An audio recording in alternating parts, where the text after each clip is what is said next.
This is Critical Nonsense, our high-lowbrow show about culture, science, and tech. This week, I ask Aaron about corn.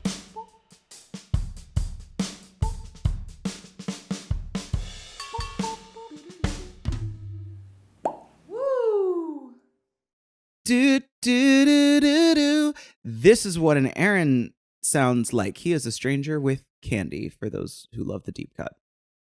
And this is what a producer and stranger with candy Jess Vander sounds like. Hi, this is... It is really hard starting this show without Joey. It is hard. Woo! I am so sorry. Welcome back to Critical Nonsense, everybody. It's good to have you here. It's just Jess and Aaron today. So It is. And we're going to be doing a pretty quick one today. So we always ask it, and is the house clean? It's clean. It's clean. Done. We're ready for our lightning round if you're ready. Pew, pew, pew. I'm ready. I even gave laser guns that quickly. So please, yes, lightning our rounds, Jess. Go for it. So, corn is a controversial topic. For many, corn is a scourge upon our universe, not because of the food stuff, but because of the way our, at least American society, relies on corn, as it's been sort of a whole system has been built around finding other ways to then make use of corn that we have produced, even in ways that don't even make sense for it. And while we don't need to get into the intricacies and the politics of that topic, there is something interesting to the idea of having so much of something that it forces you to get creative with what to do with it, right? Like that's the invention of French toast. You have a bunch of this stale bread. What are you going to do with it? Fine, let's make an amazing breakfast item that now is created intentionally without stale bread. You staleify your bread to make French toast happen, right? And it just got me thinking, there's got to be plenty of stuff that we need to, like, that we could be innovating on in the same way if only we had that mindset of abundance. And in fact, this is where things go right, is when we intentionally, things that should be more abundant, we start innovating more around. And so, Aaron, I would love to do a quick lightning round with you of what are the things that we should be treating like corn that's better than corn. Oh, I love this. I love this. I love this. I love this. I love this. And it's because I have an answer to start, and then I'm going to slow down. Yeah. But I'm going to do my best to stay lightning. But who starts? How do we do this? How does it? I can start. Like, let's talk about some of the heuristics, like milking it. That was first thing that we did. We're like, let's milk it. And that's how all the alt milks came. It's like, can we just turn this into a juice water? Let's juice this grain. And yes. Now it's something that we call oat milk. What else? Well, you just gave me one, and it's different because it's an actual thing. So it's on par with corn, but it's very similar, which is potatoes. Oh my God. We are doing so many things with potatoes. The starchiness in foodstuffs in so many different forms. We already have mashed potatoes. We already have baked potatoes. We already have potatoes au gratin. We already have Hasselbeck potatoes. Like, potatoes are magic stuff. So I would love to see us really push the bounds of, like, could we corn potato? That's what I'd like to see. Could we corn potato? That's a great question. I mean, we've come up with so many formats, and yet the possibilities are endless. Okay, what Jess, about... that was an impossible joke. That was ooey. So another thing that is really exciting to see in, say, like the circular economy of fashion is when we have like an overabundance of clothes right now. The entire industry is like, how do we find a good way to recycle all of this stuff?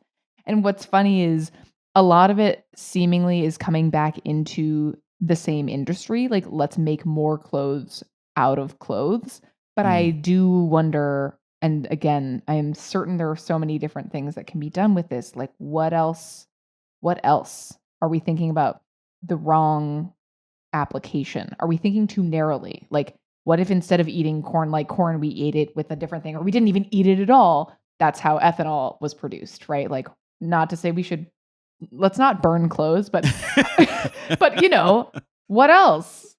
You just got me because, like, one of the interesting things about clothes is all the fabrics that are used. So you've got a lot of natural fabrics like cotton, but you also have synthetics like rayon or nylon or spandex. And all of those are actually like oil based fibers, which is partially why it's a little bit complicated to recycle clothing. But that takes me to, I mean, the big baddie that we would all love to see some more creativity with is plastics. Like, Mm. and I know that, like, well, I don't know. There has been, the plastic recycling conspiracy since the 70s ish, and we'll put some links in the show notes about this. In that plastics pretty much can't be recycled. Like, it's not really possible. Aluminum, And though. We love recycling aluminum. love recycling aluminum. You get like Recycle your what, cans. 90% of the aluminum that you can recycle is It's reused so or something like that. reusable. Yeah. Super reusable. Whereas plastic is just terrible, right? Like, you use it once, it's oily. So if we could figure out how to corn plastic in a reasonable way, in a really powerful way, actually recycle it en masse in a way that is useful, and find, now arguably we are already corning plastic. I mean, we're making cars out of plastic for the past 50 years. That's what So this is Saturn is. the tricky piece is like, well, the dark side of the corn is when we Right. use it for a thing that is only medium and sometimes even bad. Yep. Good. Yep. It's really true. It's really Mm. true.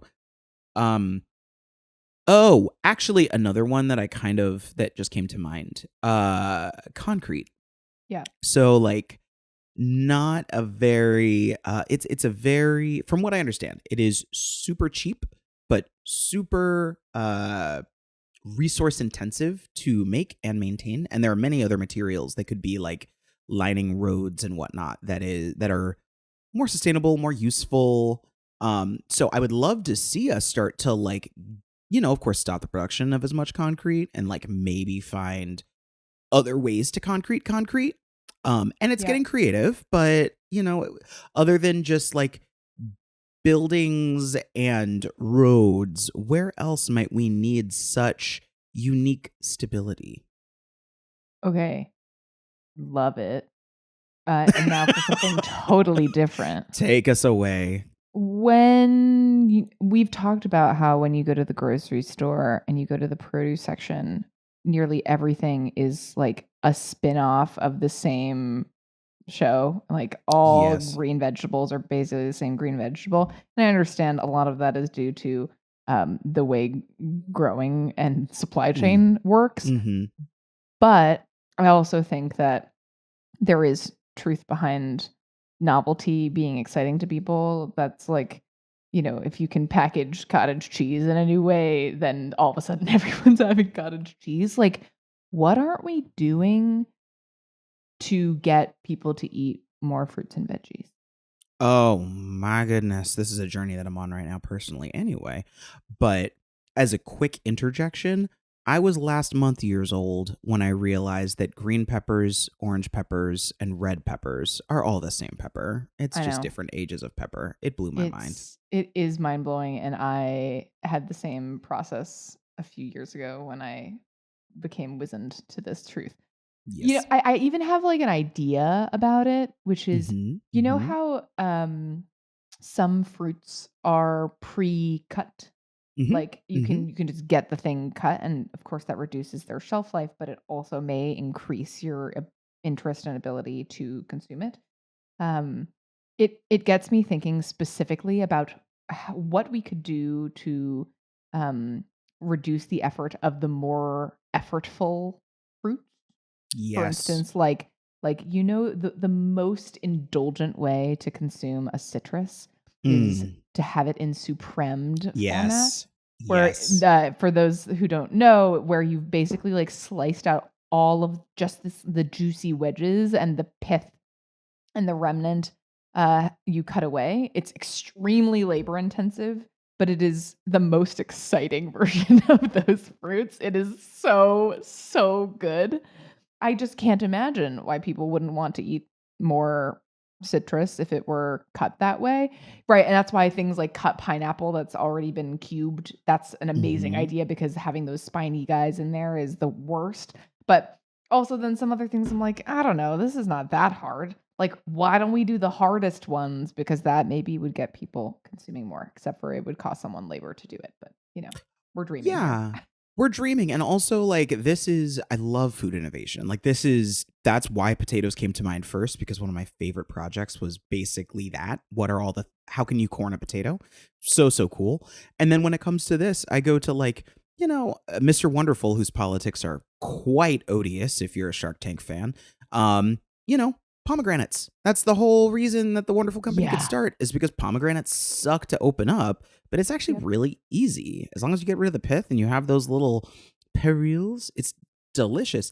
And the other thing that I love, and this goes back to the more general food innovation, is like you can make it easier for people to get the food. You can also pull the hide the vegetables trick, which is what pasta companies have been doing, and making Mhm. lentil pasta and zoodles and all these other things to just give you a different form factor that fit with something else that you're used to consuming.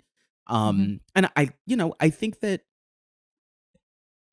this is where I believe that the term processed has been really arguably co-opted and complicated, because you can process food in a way that is not highly processed. Like you Mhm. can Yep. process corn and not end up with hydrogenated corn syrup, and having the room to be creative about what we can do with foods that allows us to corn other things and not necessarily go immediately to the worst possible outcomes.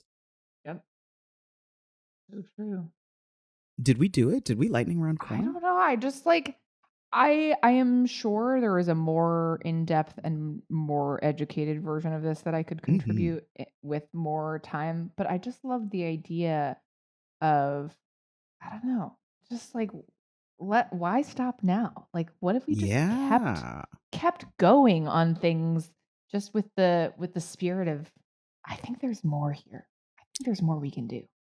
I will say, that does just sound like the spirit of humanity in the best of ways. Like the idea that there's just more here to do. Like, yeah, that's great. I think we will successfully corn the potato at some point in human lineage. I would like to be here for it. But if Corn the not, potato. let us corn. I really like using corn as a verb. So thank you for Yeah, gifting that to me today. corning. Corning. That's dope. And not corning where? Wow. Plates. Walk for Oh. lead. This was weird, but I liked it. Thanks I liked for it. doing this with me. This was fun. Thank you, Jess. Critical Nonsense is a Sylvain production. Brought to you by The Corn Swarm, the latest scary movie from the producer of Field of Corn Dreams and Corn, Not a Porn Movie. Coming to your movie screens this Thursday. Took me a I minute, would but I got there. personally like to thank Aaron Powers and Joey K. Meyer, our hosts, for doing this show. We'd also like to thank Alex Contel, sound engineer, who is also made of kernels. Have you heard of the corn and programming coordinator, Les Jacobs? And then also the entirety of our production crew of Christy Jensen and Amy Waters and Sarah Gilbert and Nora Mestrich. Man, you guys are like the shuck to my shuck. And as always, thanks, Len, and thank you for listening. And we've got to go. Sorry, this is a race, but this was fun. Okay, bye. Yep, bye.